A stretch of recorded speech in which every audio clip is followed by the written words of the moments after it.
Hey guys, and welcome to the Nuclear Reactor, and today we'll be reacting to What If Cell Was Good Part 1. I wanted to know some other things y'all wanted me to react to, but I haven't really gotten any comments on that. And also, hopefully y'all won't hate me too much, but I wanted to start doing, on top of the DBZ What If reactions and such, also some different Naruto stuff as well. Because Naruto is by far my favorite series ever, and just thought that might be something good to do as well, but I'll continue with the Masako reactions and such.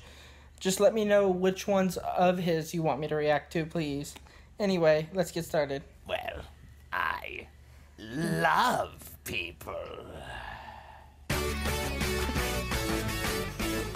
I love how he can do this. Hey guys, voices. masakoX here. Now, probably one of the major staples of this very channel are the what-ifs that concern a character that does a complete 180 in terms of their outlook on life. You know, the characters that decide to turn over a new leaf and instead change their wicked ways to those being part of the Z Fighters and fighting for a sense of justice, or whatever Goku's feeling like. And he's gonna somehow make Cell do this. Good luck with that. Like at the time. Now, if you're thinking that all of these are really far-fetched, they're not as far-fetched as you might think. A good proportion of the Z Fighters used to be Goku's enemy, but decided that in order to make sure that they, could stay living, they decided to move sides and actually fight with Goku instead of fighting against him, because that might be the smartest thing to do. He does have a tendency to do that to people, make them see differently. So what might have happened had Cell been given that privilege? Kind of like Naruto. Well, what if Cell turned good? Okay, there's a little bit of a technicality to that one. In regards to the perfect Cell that we saw during the Cell games, the Cell that we know about, his conclusion is far forgone. His lust for conquest and destruction, fueled by Lord Frieza and King Cold, as well as the Saiyan insatiability for a good fight, meant that he was a bit of a lost cause and you couldn't really realistically turn him good. But you're forgetting about a particular Cell. What about the present day Cell? The one that's in Dr. Giro's sublab. Instead of just taking the blueprints for androids 17 and 18 and then just scarpering off leaving an explosion in their midst, they just decided to report back to Bulma and it just went from there. But Masako! Trunks and Krillin thought that this Cell... That actually makes sense. Masako, there you go. Thank you, buddy. ...would turn into the Cell they're already fighting! What would make this Cell different? You're just a Cell fanboy, Masako! Unsubscribe! Shirt now available on Teespring, by the way. So when you see me in person, you can tell this to my face. Yes, I am very much aware that this Cell, if left unattended, would have eventually turned into the Cell that we were very familiar with in its perfect form. It all stems from either Krillin or Trunks, or both of them, having a different thought process. Upon retrieving the blueprints and finding about this new Cell embryo, Bulma makes a decision, granted after hours and hours of soul searching, that this present day Cell hasn't done anything wrong yet. It's still very much in its developmental stage, and it could be reprogrammed given enough time. If Dr. Gero could theoretically do this on his own in a mountain sublab, then the Briefs family, with all of their know-how and resources, they could do this lickety-split. Besides, Bulma's thinking that this guy might be a useful ally in the future if it's done right. If they can just fiddle around with the DNA that's been already programmed, like take out the Frieza bits and up the good guy bits, then it could work. Remember, Cell is a biomechanical product. When Goku finds out about this plan, he's all for it because, oh wow, a new strong guy to fight? Oh, that's gonna be so awesome. But the rest of the guys, they're not so enthusiastic, really. But then the guys realize that they used to be enemies of Goku, and, if it worked for them, it could work for this Cell if given the right circumstances, so they decide to just roll with it because, they got Vegeta, and you know what he's gonna do later on in the Cell arc. Since Krillin made the decision not to blow up the lab, Bulma and Dr. Briefs then relocate to Jiro's sublab and set up a shop there, as well as briefly stopping to patch up an injured 16. After assessing the Cell embryo inside its master tank, the pair worked... 16 is by far one of my favorite characters, especially in the DBZ Abridged. He is hilarious. Speaking of which, I think I'll finish the last part of 60 tonight. I'll try to do, fit that in. I have like 5 or 6 videos I want to do and edit tonight and stuff, but I'll try to fit that in and see if I can get that out for y'all. tirelessly in order to try and translate Jiro's archaic programming code. This is all going on as the Cell games are progressing, and of course 16 sacrificing himself, Gohan going Super Saiyan 2. In the midst of all of that, Bulma and Dr. Briefs are doing their thing. Bulma and Dr. Briefs successfully managed to break down Cell's DNA. After hearing the anecdotal evidence from Piccolo that Cell's DNA is made up of all the different fighters, as well as Frieza and King Cold, they sure enough are able to locate the specific DNA, as well as the DNA that they don't recognize, that they attribute to the mutant Ice People. However, DNA engineering, even in the Dragon World and even for the Briefs family, takes a long time. This takes months to be able to decode. Based on Dr. Jiro's research, they're going to have to take a crash course in bioengineering in order to make this work. But at the end of all this, because you know Bulma's a very tenacious person, they were able to successfully wipe out all the evil traits from Frieza and King Cold's DNA, leaving... Oh, and also, I'm wearing a headset now so that even if I slip up and talk while it's still playing, then I can still hear what's being said, so I don't miss things like y'all got pissed at me before, because I was missing what some people were saying because I was talking while it was still playing. So that'll Only help. the good stuff, you know, the cordial attitude, the politeness. Even though we know the politeness was all sarcastic, yeah, Bulma could make it work. And at the same time, they're able to amp up the positivity and the good nature of the current Z fighters. However, with all this technical jiggery-pokery, there is an unexpected side effect from all of this. In the original story, this embryonic cell was left for 17 years to slowly gestate on its own in the background, as, you know, this was a sublab, no one was supposed to know about this, so it could just tinker away using low power and just get it done. However, that was subject to the fact that there was no external stimulation whatsoever other than the main computer.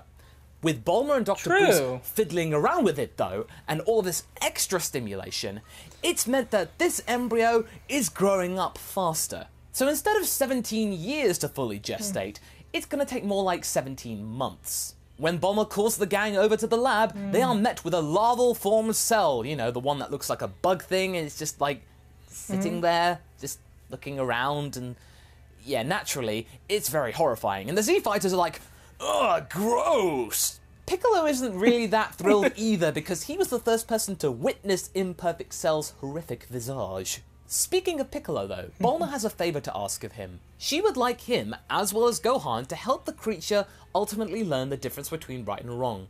Kind of like nurture it, as it were. There is only so much that engineering can do. It has to learn from good example as well. Piccolo's rather confused as to why it has to be him to do all of this, but Bulma then explains that all of this time he learnt from Gohan indirectly about changing his ways, and it worked out for him, so in theory, if he could just pay it forward to this larval formed cell as it grows up, then it might work as well for that as well as it did for Piccolo. Gohan is quite enthusiastic to do this as well, because it worked for Mr. Piccolo, so it could work for Mr. Cell? However, before they can actually progress, Vegeta brings up a very good point. Mr. Cell. Sorry. What does it eat? There's one thing that Bulma couldn't actually program out of this creature. It still needs to drink, people. Bulma couldn't find a satisfactory human food source for it to actually have as an alternate energy supply. But then Krillin hits upon the idea, since, you know, he's carrying sensu beans all of the time, it's kind of what he does after the Cell arc. He suggests, well, why don't you just feed it a sensu bean? That might work. So he pulls out a bean and throws it to the larval creature. It actually likes it. The reason why I'm suggesting sensu beans is because we know that Cell can process it and use it to its full effects. You know, it works for Perfect Cell, so it should work for this cell. But this is great, Bulma's thinking. It doesn't have to rely on human plasma. Also, it saves her a hell of a lot of time in order to not have to fully synthesize human plasma. She's just thinking, whew, that's gonna save me weeks.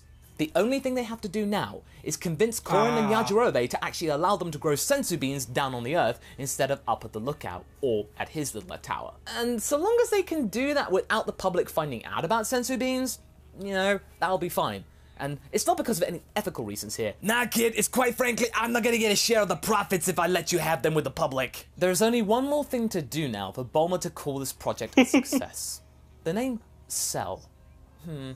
It doesn't seem quite right at this point. They decide to just keep up with the nomenclature that Dr. Gero had been using up until, you know, Android 19. Since technically Android 20 was Dr. Gero, then Bulma's thinking, Android 21? But boss, I know!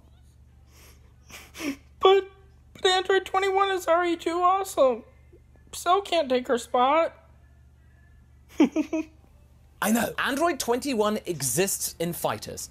Yes, I know. However, Bulma, at this point in the timeline, doesn't know about Android 21, so she's just thinking, hey, I just came up with a name, cool. As the years go by and the larvae grows, Trunks and Goten begin to befriend it and treat it like it's some kind of plaything and a pet. Chi-Chi and surprisingly Vegeta are not too happy with the kids playing with this thing. What if it actually goes against Bulma's programming and teachings and kills them or something? Bulma's not worried about it at all. If she trusts it enough to be able to play with Trunks as a toddler, then it should be fine. And besides, Bulma's just gonna say, "Are you saying that my programming's not good?" Vegeta then just goes, "I could easily destroy it anyway. Whatever." The years pass by and we're heading into the Boo saga. The larval state Cell has now successfully transformed itself into its imperfect form after years of maturity. Naturally, Goten and Trunks, as the little boys, think this super big bug man looks really cool. You know, it looks all gross and stuff. It looks like a bug man from a movie. That's so great. Oh, it's gonna be fun. Ah, yes, I'm a bug man buddy. 21, unlike the original imperfect Cell, has had years of imprinting of good manners.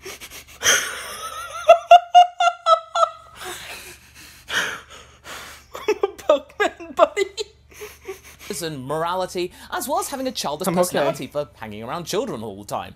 So he's just a big bugman kid. He's also so much more innocent than the original, and this leads to many comedic moments in the Boo arc because you got this big bugman walking around with two children, they're having so much fun, and people are just going, "Oh my god, it's a bugman! I'm not a mean bugman, I just want to have hugs." But what about the androids, Masako? What about 17 and 18? What do they think of all of this? Well, naturally, they're absolutely livid, and can you blame them, really? They have a right to be upset because they were absorbed and, you know, they thought they died, and this thing is there, and it could do the same thing. Bulma gives the same spiel that she did for Vegeta and Chi-Chi, and the androids say that if that thing gets anywhere near them, they're going to destroy it. This leads to a very sad moment when 21, witnessing all of this and just wanting to be friends with his siblings, tries to befriend 17 and 18 while they're over at Kame House one time. Neither of them want anything to do with this new creature, and this makes this really childish bugman really, really sad. It's just sitting on the beach looking out to the ocean feeling totally alone. Neither of his siblings want to really play with him or actually talk to him or even be in the same room. Naturally, he's going to feel very isolated and alone, but just then, little Marin walks up to 21 and is just looking at him, not scared, just curious. Then she chuckles a little bit. That cheers up 21 a little. At least some people like him. But at the same time though, 21 is scared about what 18 would do if she saw him with her daughter. So he just flies away, leaving Marin just standing there looking rather confused. As all of this has been going on over the years, Piccolo has been honouring his promise to teach 21 the right ways to be a good person from what he knows, as well as the fact that Kami's inside of him. And of course, you've got to do some proper training as well, because this creature has some good power in there, so you might as well make him useful to be part of the Z-Fighters in case something happens, now that Goku's not around. And fortunately for both of them, it turns out they actually have a lot in common. Okay, so that arc still happened though. Goku's still not around because he didn't explain that really. He didn't explain it in that part. So it's basically stayed the same. The only downside was that, or the only difference was that good Cell Android 21 is around.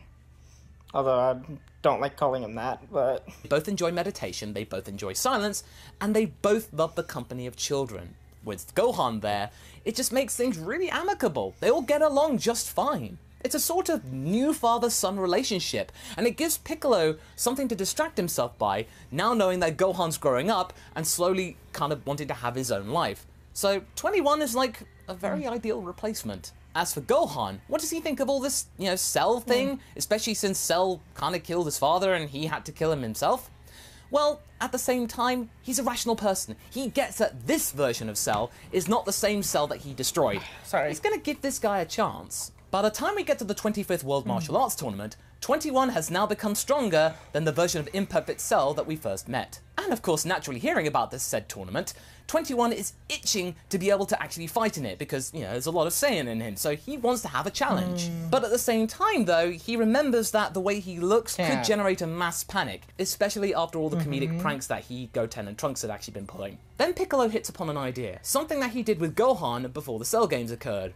That's right, he's gonna give Cell a clothes beam! There we go. 21 is wearing Piccolo's gi sans the cape because, you know, he's got wings. Now that he can actually take part, 21 is so excited, more excited than any time in his life, and he's gonna get to meet Goku. He's so excited to see him finally because Goku's part of him. And Goku's kind of excited to meet him because he's been witnessing the whole thing going on from the other world. And when the two actually meet, they're really happy to see each other. They give each other a hug because 21's really happy to see him. And this creates a bit of the comedic moment because people aren't too sure of, like, is he trying to absorb Goku or something? It's like, what's going on? No, it's just a big bear hug. As that's going on, the tournament allocation is starting to ramp up. As all of the fighters are gathering around to find out what slot pairings they have, Mr. Satan then spots the Imperfect Cell and is absolutely horrified. Not only for the fact that this creature seemingly is back from the dead, but the fact that it's in the tournament and he could potentially fight it. He's still got a bit of a sore neck after Perfect Cell whooped him into a mountain during the Cell game all those years ago. It's one of his best excuses of getting out of any fights or challenges he doesn't want to. He's not the only one to be properly confused. Shin and Kibito are confused as to why this thing is even around. Didn't this try to destroy the Earth a few years ago? Why is it here? For the time being though, they carefully observe because they have another hunch, because they're there concerning Babidi and Majin Buu. They're going to keep a close eye on this Android 21 person. And I think we'll leave things here for now. So there we go. Had Baby Cell been given a chance to have a new lease of life and a second chance, things might have turned out quite nicely for him. It would have set in motion another strong Z fighter to join their ranks, as well as giving Piccolo a new father-son relationship for him to have, as well as Gohan, who is at the same time growing up. And I think... Oh, I hope Cell, or Android 21 absorbs Majin Buu. That would be so... Oh wait, no, but then he would also get the evil parts too. I don't know, because that'd be an awesome power-up, and it'd be interesting to see how he would look, but... let's finish this really quick. I think that this new Android 21 could be very useful during the Buu arc. We're gonna have to wait and see for that one. So what did you guys think? Do you think this new Imperfect Cell has potential, or is there something else that we could do? Leave a comment below, and let's get this discussion going. But anyway, I hope you enjoyed this video. Until the next one, be sure to like and subscribe. Catch you later! Okay. And also, because I realized that, and I told y'all before, some of the videos, different videos that I tried to do, it wouldn't allow me to do it through the app, and then I found out that apparently it's because whoever made those videos on YouTube licensed them through copyright. So then any video that is copyrighted like that, I cannot do. But I just found another way that should work around that for most of those videos. So I should still be able to do the reactions to those and put them up for y'all. So I will continue doing that, and I'm going to try to fit in a couple Naruto videos, different videos and stuff, different style things to try to mix it up some and create a bigger audience. But I'm going to most definitely continue these Masako videos for y'all who have been with me since the start. So I appreciate that, and I appreciate y'all being here. And please let me know what y'all want me to react to, because I'm not having too good of luck of finding the different videos to react to that y'all want me to. And let me know if you want me to continue on with this Cell saga, or what if Cell was good. And till next time, thank y'all.